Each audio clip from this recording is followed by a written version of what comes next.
Assalamualaikum warahmatullahi wabarakatuh. Selamat pagi, siang, sore, malam untuk semua sahabat Cahaya Loka yang ada dimanapun. Ketemu lagi dengan aku, Galuh Kencana Wulan.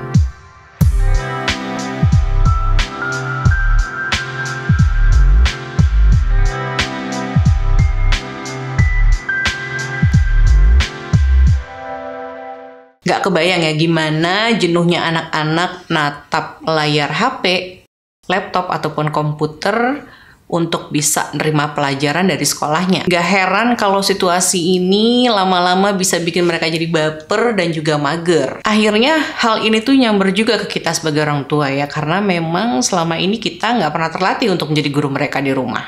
Ya nggak sih? Dari mana sih kita harus memulai interaksi dengan anak-anak agar tercipta kenyamanan antara kita dengan mereka? Kita bisa menggunakan metode 3A, asuh, asih, asah, yang meskipun ini sering digunakan untuk semacam pendekatan ya kepada fase tumbuh kembang anak di masa kemasan, yaitu 0-6 tahun. Tapi sebenarnya kalau misalnya ditelisik lebih jauh lagi, metode ini tuh sebenarnya bisa bersifat universal juga sih. Asuh, selain menyiapkan sandang, pangan, papan, gizi selama masa pandemi ini agar anak-anak bisa bertahan dengan kesehatan yang lebih prima, kita juga bisa membimbing mereka untuk mentaati prokes sebagai sebuah perilaku yang memang mereka lakukan tuh atas dasar kesadaran sendiri, dan juga sebagai bentuk kepedulian mereka terhadap keselamatan diri dan juga keselamatan orang-orang di sekitarnya. Jadi mereka nggak semata-mata melakukan itu karena memang disuruh oleh orang tua saja. Asih, berhubungan dengan kasih sayang. Dengan adanya PJJ ini, anak-anak akan lebih banyak meluangkan waktu di rumah kan ya. Dan ini tuh bisa jadi kesempatan kita untuk mengenal mereka lebih jauh lagi. Bagaimana karakter dan kepribadiannya, apakah mereka termasuk ekstrovert atau introvert. Dan juga bagaimana bahasa cinta dominan yang mereka butuhkan. Apakah mereka termasuk bahasa cintanya dengan kata-kata, sentuhan, waktu berkualitas, pelayanan, ataukah hadiah? Dengan memetakan kembali hal ini, sebenarnya kita jadi lebih mudah untuk memenuhi kebutuhan kasih sayang mereka dengan tepat. Tidak memaksakan apa yang menurut kita baik, tapi sesungguhnya nggak cocok dengan kepribadian dan juga bahasa cinta yang mereka butuhkan. Asah, berupa dukungan kepada anak-anak agar mereka bisa menemukan potensi terbaiknya.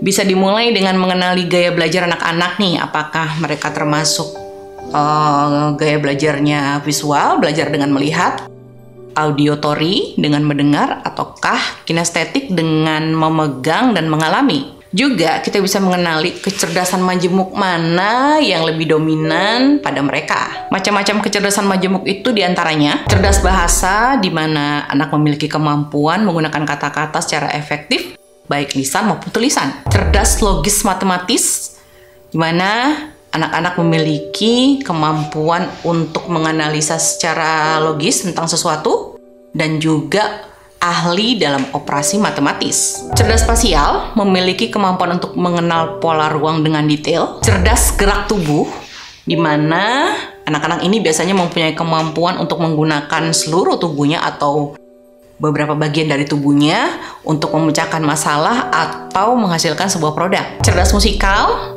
mereka memiliki kemampuan untuk mengenal ritme, nada, dan juga memiliki apresiasi yang tinggi kepada musik. Cerdas interpersonal, di mana mereka memiliki kemampuan untuk memahami maksud, motivasi, dan juga keinginan orang lain. Cerdas intrapersonal, di mana mereka memiliki kemampuan untuk memahami dirinya sendiri, bisa memotivasi dirinya sendiri, dan juga tahu dengan sangat jelas tujuan hidupnya. Cerdas naturalis, di mana mereka memiliki daya tarik yang sangat besar terhadap alam sekitar dan lingkungan. Cerdas eksistensial, di mana mereka memiliki kepekaan dan juga kemampuan menjawab berbagai pertanyaan yang mendalam tentang keberadaan atau eksistensi manusia.